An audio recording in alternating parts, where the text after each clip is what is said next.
in regard to what I believe is possible very soon. Now, whenever we talk about these things, of course, we have to realize that man has an agenda and a timetable that they want to accomplish that agenda. But God has no problem throwing a monkey wrench in it and giving us more time. But at some point, he may not do that. And I'm beginning to wonder if we aren't at that point. Of course, the patriarchs, they were fairly free, and they didn't have a lot of trouble, as far as we know. But as soon as the descendants of Abraham got into Egypt, they began to have a problem with keeping the Sabbath. And at first, I suppose quite a few of them kept the Sabbath, but as time went on, it got fewer and fewer to where the majority of the Israelites were not keeping the Sabbath, and some of them that had kept the Sabbath were martyred for their determination to keep the Sabbath. And so now we come down to the point where Moses has been sent back to fulfill the mission of bringing them out of Egypt. And here is part of what happened, recorded in Exodus 5, verses 4 and 5. And the king of Egypt said unto them, Wherefore do ye, Moses and Aaron, now we don't use that word in that way anymore, but it means hinder. In other words, Moses and Aaron, stop hindering the people from their works. Well, they wouldn't hinder 6 days of the week, but there was one day of the week where Moses and Aaron were telling them not to work. And I can imagine what Moses said was, if you expect God to deliver you out of Egypt, you've got to start keeping the Sabbath. Here you are breaking the Sabbath. You need to start keeping it. So they listened to him. Don't know how many, but maybe quite a few. And Pharaoh was not happy about it. He said, Get you unto your burdens. And Pharaoh said, Behold, the people of the land now are many, and ye make them rest. Now that word rest is the exact same word that's in Genesis, the 3rd chapter, or 2nd chapter, talking about the Sabbath. Ye make them rest from their burdens. Or in other words, you're making them keep the Sabbath. And so Pharaoh was determined to get this stopped. And here was his plan. And Pharaoh commanded the same day the taskmasters of the people and their officers, saying, Ye shall no more give the people straw to make brick, as heretofore. Let them go and gather straw for themselves. And the tale of the bricks which they did make heretofore, ye shall lay upon them. Ye shall not diminish aught thereof, for they be idle. In other words, they're resting because they don't have enough work to do. So now they have to gather the straw and make the same number of bricks that had been made before. Therefore, they cry, saying, Let us go and sacrifice to our God. Let there more work be laid upon the men, that they may labor therein, and let them not regard vain words. So the counsel of Moses was considered by Pharaoh vain words. The Sabbath didn't matter to him, but it's supposed to matter to God's people. Now, perhaps if they had been faithful all along in Sabbath keeping, they would not have had such a problem at this point. But they had not been faithful, and so they were now It's like an Adventist that joins the army, and then after they're in the army, they decide, I would like to keep the Sabbath. That's a lot harder than when you tell them in the beginning that you can't keep the Sabbath. That you are going to keep the Sabbath. And so you can understand Pharaoh's anger at this, but what God wants us to learn from this is that this is pointing to the end times. It's going to be difficult to keep the Sabbath. Now, in my lifetime, and I think my parents' lifetime, we have had it easy to keep the Sabbath. So, we don't really know whether we're Sabbath keepers or not. We really don't know. We think we are, but we don't know. Until we are tested by it being difficult, we will find out whether we are Sabbath keepers or not. And I'm not sure, I think it was probably mixed with them. But then we go on down to the time of Esther, which was in the Medo-Persian Empire, and we see another forecast of trouble in the future. Verses 8 and 9 of Esther chapter 3, and Haman said unto King Ahasuerus, there is a certain people scattered abroad and dispersed among the people in all the provinces of thy kingdom, and their laws are diverse from all people. Notice what Haman was concerned about. It was about the different laws that the Jews had. Neither keep they the king's laws. Of course, he had just gotten past a law that you could only worship the king. And he sort of got in there too. Therefore, it is not for the king's profit to suffer them. If it please the king, let it be written that they may be destroyed. And so, as we look at what happened to the Jews who were Sabbath keepers, to whatever degree, I don't fully know, but they had two laws that were different, and that was they didn't believe in worshiping a human being, and they didn't believe that you should work on the seventh day. And so he may have been referring to one or both of those. However, we have a wonderful end to this one, because in chapter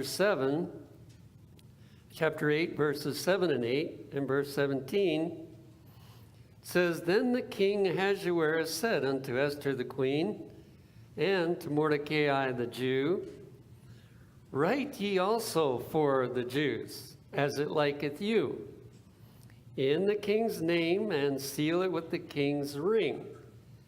And in every province and in every city, whithersoever the king's commandment and his decree came, the Jews had joy and gladness, a feast and a good day. And many of the people of the land became Jews, for the fear of the Jews fell upon them. Now here, stories in the Old Testament are frequently prophecies of the future. That was their prophetic ability, and I don't know how much they knew about the future based on the stories, but they could have understood. However, just like a parable, not every detail will work out exactly the same as it did in the story. But as we look here at the story in Esther, we see that Satan was moving to wipe out the Jews. And his method of setting them up for that is having laws passed that were different from the laws that they believed they should follow.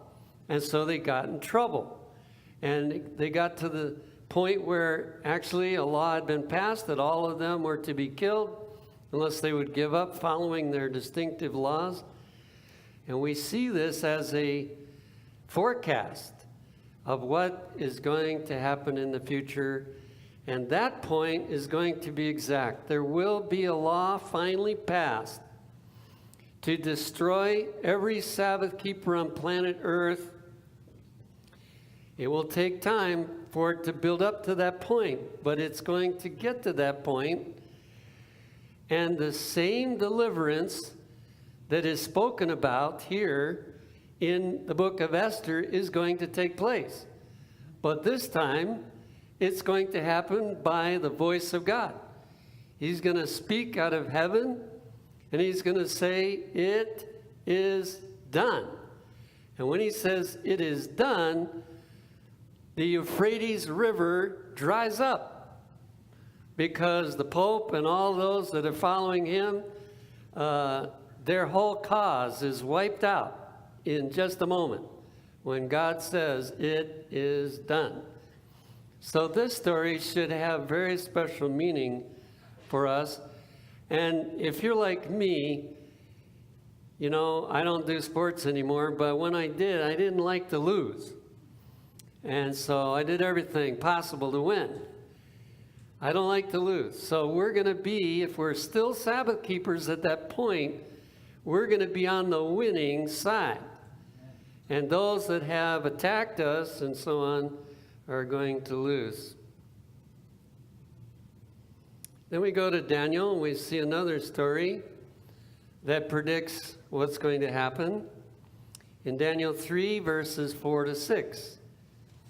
Then an herald cried aloud, "To you it is commanded, O people, nations and languages, that at what time ye hear the sound of the cornet, flute, harp, sackbut, psaltery, dulcimer, and all kinds of music, ye fall down and worship the golden image that Nebuchadnezzar the king has set up. And whoso falleth not down and worshipeth shall the same hour be cast into the midst of a burning fiery furnace." Notice how this keeps repeating, this problem with worship. And in the time of Daniel, we see that it comes up again. And something very interesting in this story, we don't have time, we trust that you know the basic story. In this one, it was an image that they were supposed to bow down to. And that, of course, ties in Revelation, which we'll come to in a little bit.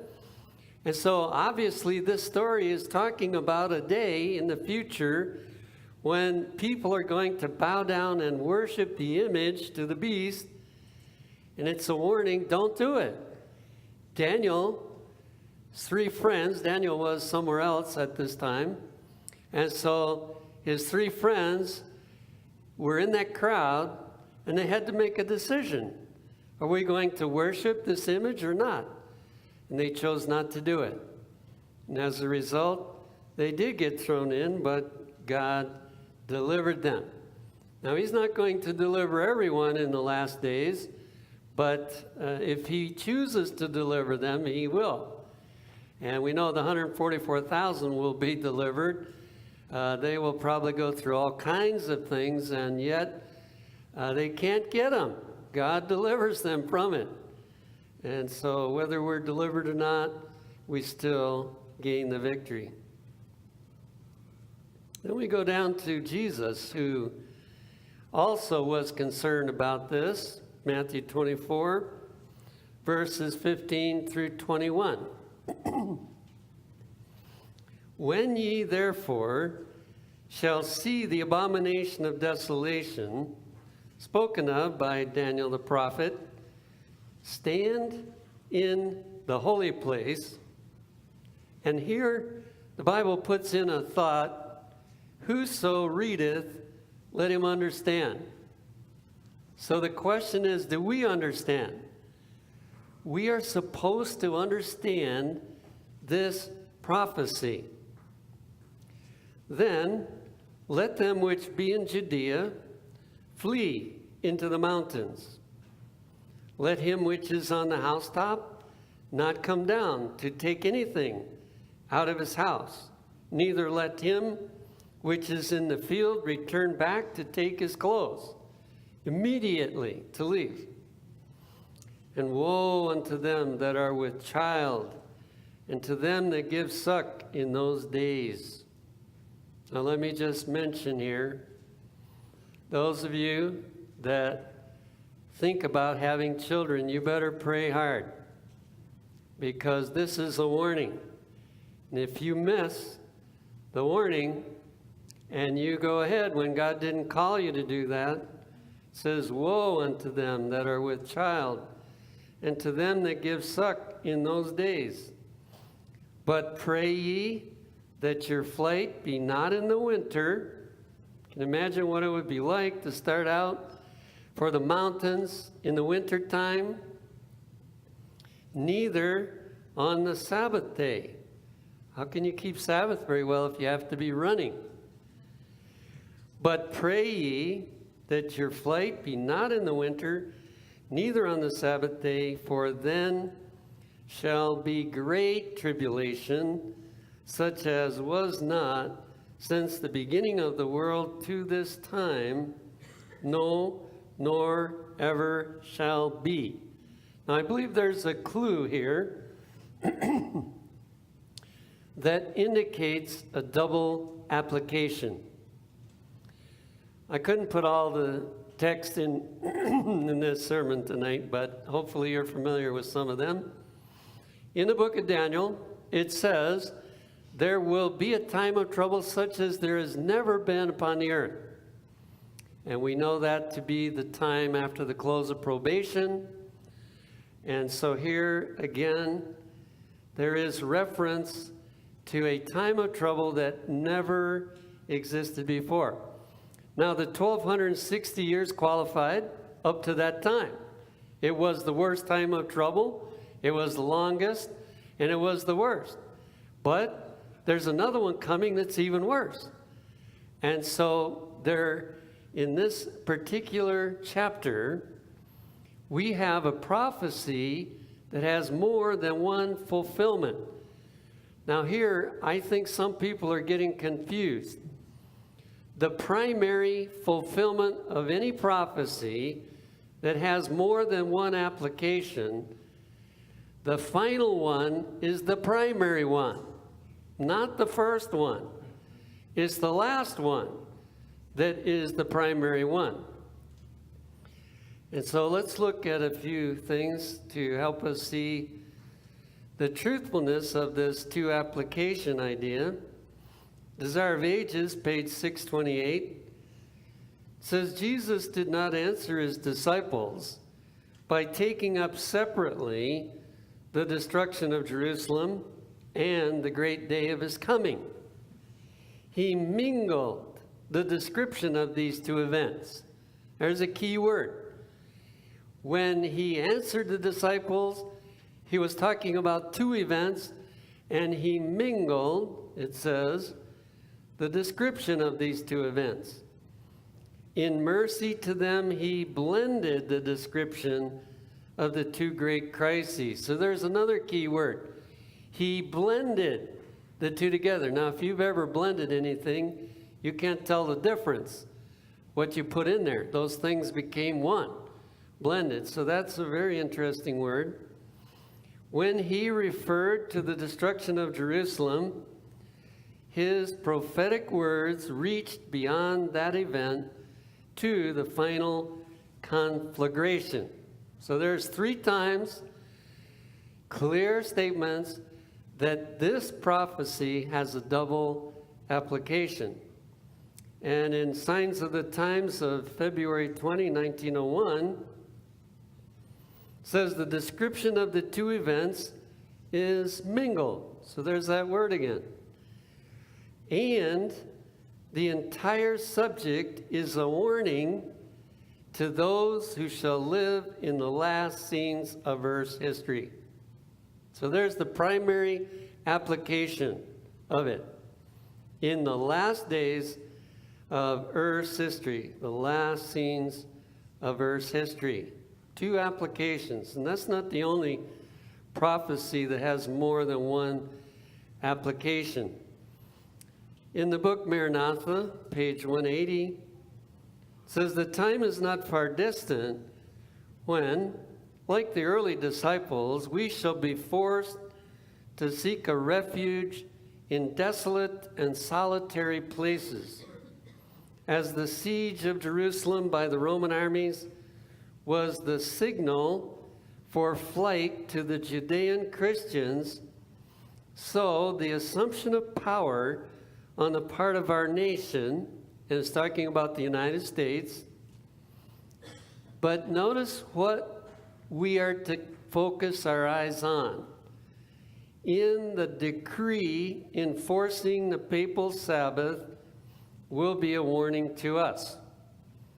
Now, if you're familiar with the history, the Roman armies came, they surrounded Jerusalem, and then trouble elsewhere caused the army to leave. And if Jesus hadn't warned them, they would have had the idea the problem is gone. It's over. We don't have to worry about it. But he said, don't hesitate. Don't even go into your house. You cross the roofs of all the houses. You get outside the wall of Jerusalem. You don't go, if you're in the field, you just leave. You don't go back and pick up anything. You take off.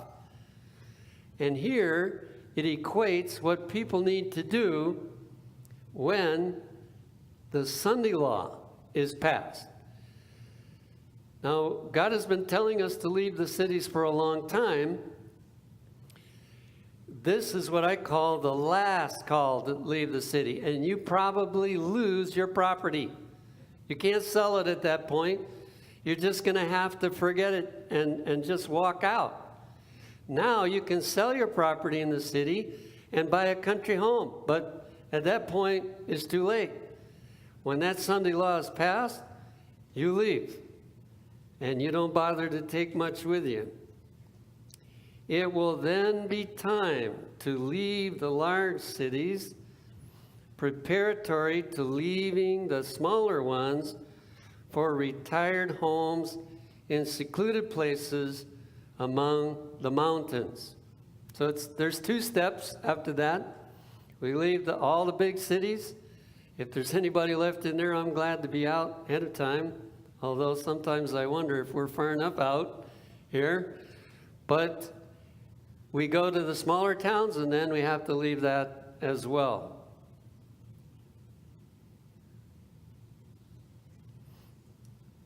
You'll see the reference at the end of this. "By the decree enforcing the institution of the papacy, in violation of the law of God, our nation will disconnect herself fully from righteousness."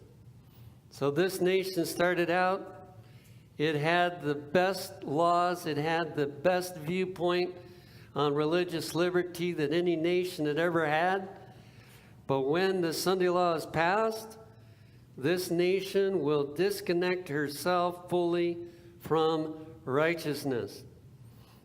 And then again, it gives us the signal. As the approach of the Roman armies was a sign to the disciples of the impending destruction of Jerusalem, so may this apostasy be a sign to us.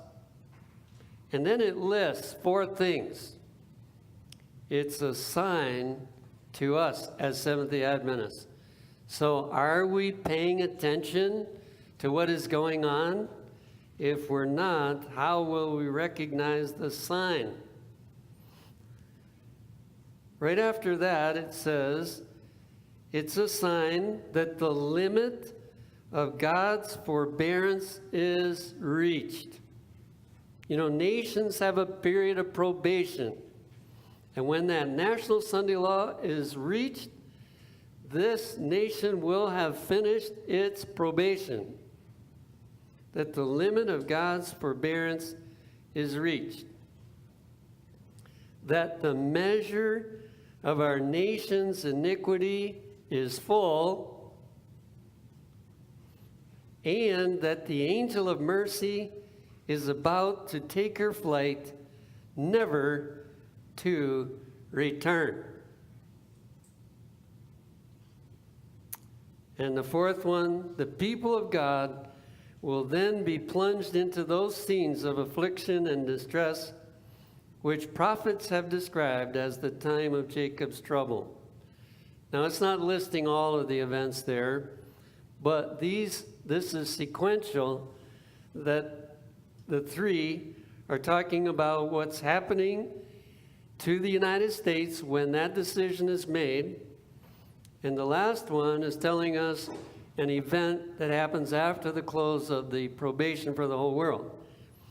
There is a little time between when the United States closes its probation and when the world closes its probation, but those events are in order.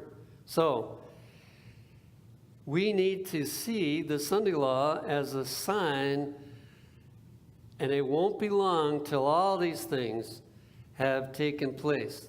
Question is, are we ready? If it were to come, let's say this next year, are we ready for these events? Now, the Bible also tells some other things. In John 16, verse 2, it says, they shall put you out of the synagogues. In other words, we call it disfellowship. You will get disfellowship, perhaps. Now, not everybody, I'm sure, because the local church has power, and so not every church will disfellowship people, but apparently some will. Matthew 10:17, but beware of men, for they will deliver you up to the councils. You know, people, when they don't like you and they don't want to face you, they just speak to somebody that can do something to you. And you don't even know who spoke to them. But all of a sudden you find yourself standing before the council. And they will scourge you in their synagogues. Now, I don't know whether that will be literal in our day. It was literal back then. But, you know, words can be a pretty rough scourge to people. So we know at least it'll be embarrassment, it'll be ridicule, it will be all kinds of things that will be said to us by our brethren. And in Luke 21, verse 12, but before all these, talking about earthquakes and, you know, these different things, they shall lay their hands on you and persecute you, delivering you up to the synagogues and into prisons, being brought before kings and rulers for my name's sake. Do you have the Christian experience tonight to face that soon? If not, it's time for us to be preparing, to be getting ready. Matthew 23:34. Here he warns his disciples what will happen.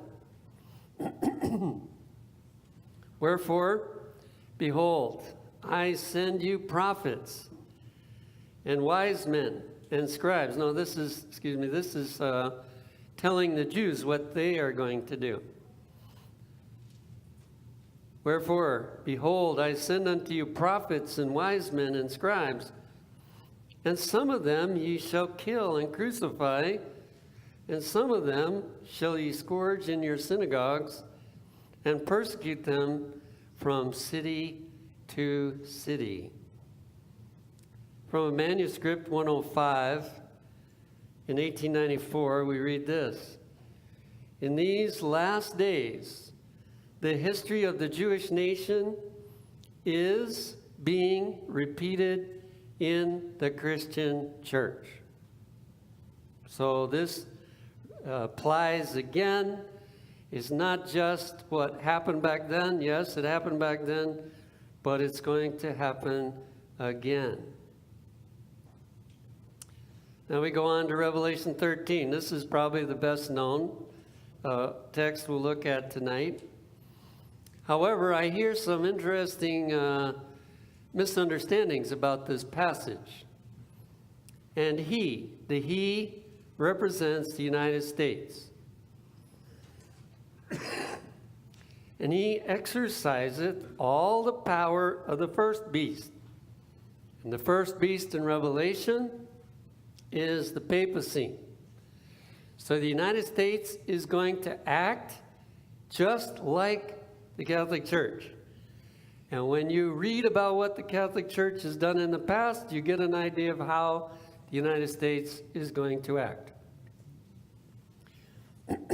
Of the first beast before him, and causeth the earth and them which dwell therein to worship the first beast, whose deadly wound was healed. Now the word earth, all the way through here, is talking about the United States. So the United States is going to require its residents, it's going to require them to worship the papacy. And he had power to give life unto the image of the beast. Who is the he again? It's the United States.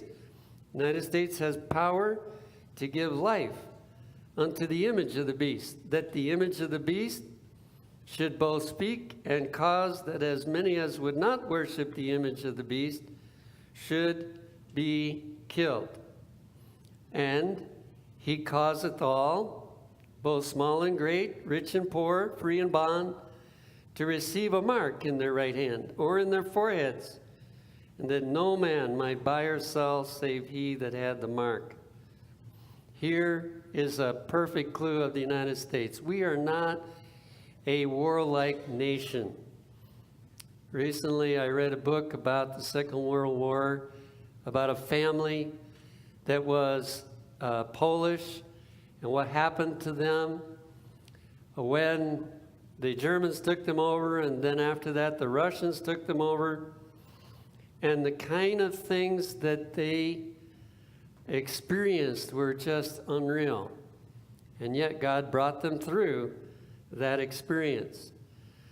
This is not to say that some of the U.S. soldiers can't do some of the same terrible things, but in general, we like to use financial stress to control people. Boycott is our favorite tool. And so we see here evidence all the way through this that is talking about the United States. In the Day Dawn, page 27, it says, this prophecy, talking about Revelation 13 here, this prophecy will be fulfilled when the United States shall enforce Sunday observance, which Rome claims as the special acknowledgement of her supremacy. So that's when this prophecy will be fulfilled. The question is, how long before it's going to be fulfilled? In Revelation 13, verse, that's quoted here, but this comes from Counsels to the Church, page 39. In the issue of the conflict, all Christendom will be divided into two great classes. So now we're looking at the whole world. Any place where Christians exist, the whole Christian world will be divided into two classes: those who keep the commandments of God and the faith of Jesus, and those who worship the beast and his image and receive his mark. Although church and state will unite their power to compel all, both small and great, rich and poor, free and bond, to receive the mark of the beast, yet the people of God will not receive it. So there's the good news. Those that are prepared for what we are to go through will remain true, and they will not receive the mark of the beast. The question is whether we will be among them or not. But there's no reason why we can't be among them, because God is standing ready to prepare us and to help us so that whenever it comes, we may not be ready ahead of time, but there is work to be done right now so that when the time comes, he will have us fully ready. In Counsels on Stewardship, page 51, it says, with such a curse hanging over the transgressors of God's holy Sabbath, should we not show greater earnestness, greater zeal? Are we going to just let it happen to them? And they don't even know why it's happening to them? So, since we know about the Sunday laws, it's not just for us to get ready, but for us to do everything we can to help them so that they don't have to suffer this. Why are we so indifferent? I suppose that word best describes the Adventist church in general today. Not everybody, of course, but in general, Seventh-day Adventists are indifferent. But it asks the question, why are we so indifferent? So selfish? So engrossed in temporal interest? You know, people are, unfortunately, church members are described in these three thoughts. Indifferent, selfish, and so wrapped up in making a living in this world and getting what we need to have. And you know, it's not just outside self-supporting work. We can be just as wrapped up in making a living in this work as they are. And there's no time to prepare, no ability, no space for us to get ready or to properly help those around us. And so these are very thought-provoking questions. With such a curse hanging over the transgressors of God's holy Sabbath, should we not show greater earnestness, greater zeal? Why are we so indifferent, so selfish, so engrossed in temporal interests? Is our interest separated from Jesus? We need to answer those questions between us and God. In closing, I want to share 4 important mile markers. Now, I'm sure there's a lot more, but I want to share 4 that I feel really help us to know where we are at right now. I don't remember the exact time I first heard this, but I think it was somewhere around 2012, somewhere in there, that Protestants publicly stated, the protest is over. Here we are, 6 years since that was stated. And it was on YouTube. Anybody could see it. The protest is over. In other words, we can unite with the Catholic Church from now on. We can do that. That was a real wake-up call for Seventh-day Adventists. But did it really wake us up? I don't think so. Number 2, the Pope was allowed to speak to Congress for the first time in history. Never before. He came to this country and he would speak in big cities and draw huge crowds, but never was he allowed to speak to Congress. That is a wake-up call for Seventh-day Adventists. And that happened 3 years ago. And number 3, the first law is already moving forward as a family day when no employer is allowed to have their employees work. That's so that everybody can stay home. And of course, they're not saying go to church, but that's, of course, what they have in mind. Now, we're going to study more next Friday night about Sunday laws, but The details of exactly how it's going to happen have not been revealed. But this is something that should wake us up. The fact that it is already being proposed, and my understanding is that there have been a number of people in the U.S. that have been calling their congressmen and urging that this go forward because they think it's a good idea. And it's all under the climate change idea. But you know, there's one that to me is bigger than all three of these. The North American Division reply to the annual council in 2018. Now, some of you may not be aware of the conflict that has taken place over women's ordination, but repeatedly there has been a segment of the Adventist Church that has tried to get the world church to vote in favor of it.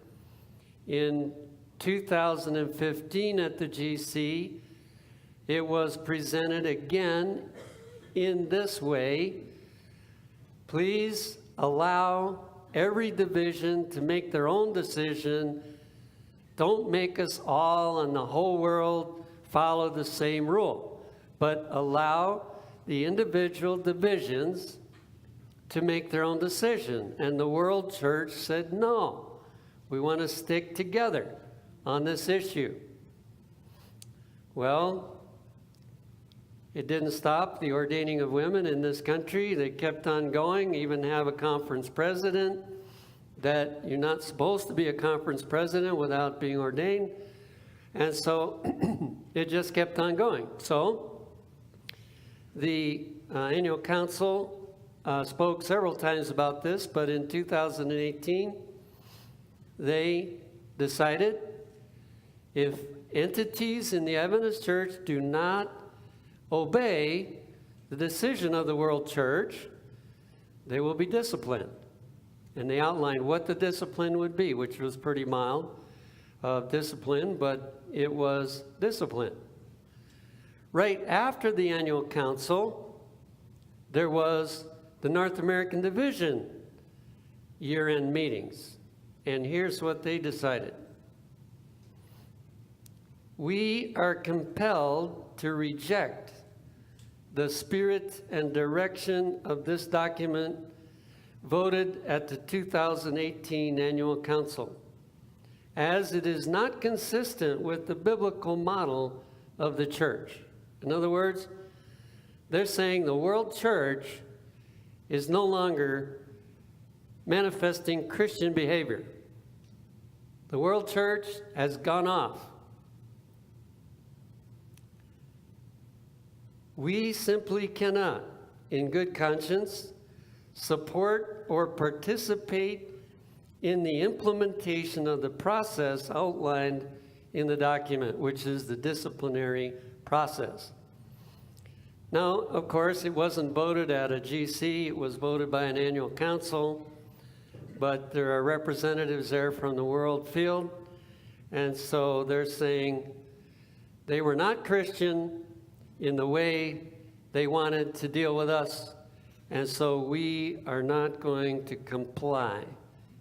Now that's bad enough, but they also made this recommendation: to recommend the NAD administration to discuss with the General Conference the issue of financial parity, with parity to be accomplished in 2 to 3 years. Now, what does that mean? It means that because the Seventh-day Adventist Church started in America, and because of the prosperity of America, this division has put more money into the world field than any other. And 6% of their tithe goes to the GC to help the world field. But the rest of the divisions only give 2%. And so way back in the Utrecht meeting, some who debated the issue of women's ordination, said to the world field, if you don't give us ordination, we're going to cut the money. Well, now they're following through with it, or at least attempting to. I don't know how much they can do, whether they can do it against the GC's agreement, but anyway, they want to drop it from 6% to 2% so that they give only the same amount that all the other divisions give. Now that's going to damage the world field at a time when we should be expanding as fast as we can expand throughout the whole world. And even the places that have had less light than this country should be getting more money, not less money. And yet this is the decision that was reached. Now here's the thought that came to my mind, and I have no proof of it. But my mind went to the time when the disciples were convinced that Jesus deserved to be the king, that he could provide food, he could heal the soldiers, he deserved to be king, but he was so humble he wouldn't do it. And so they decided to take him by force and make him king. They were convinced he deserved it. Jesus said, no, you get in the boat and you cross the lake. While they were crossing that lake, they started thinking, maybe Jesus is an imposter. From wanting to crown him king to thinking he was an imposter. And what did Jesus do? He sent a storm. And the storm got their mind off from him being an imposter. And the thought came to mind, maybe God is going to let this Sunday law go through to get the world church's mind off of this topic, to give them something else to think about. I mean, this is going to shake this church from stem to stern. When those Sunday laws start, it's going to shake everything. Now, as I say, I can't prove that, but those are the thoughts that came to mind. How soon? I don't know. But we'll study a little more about what we do know next Friday night.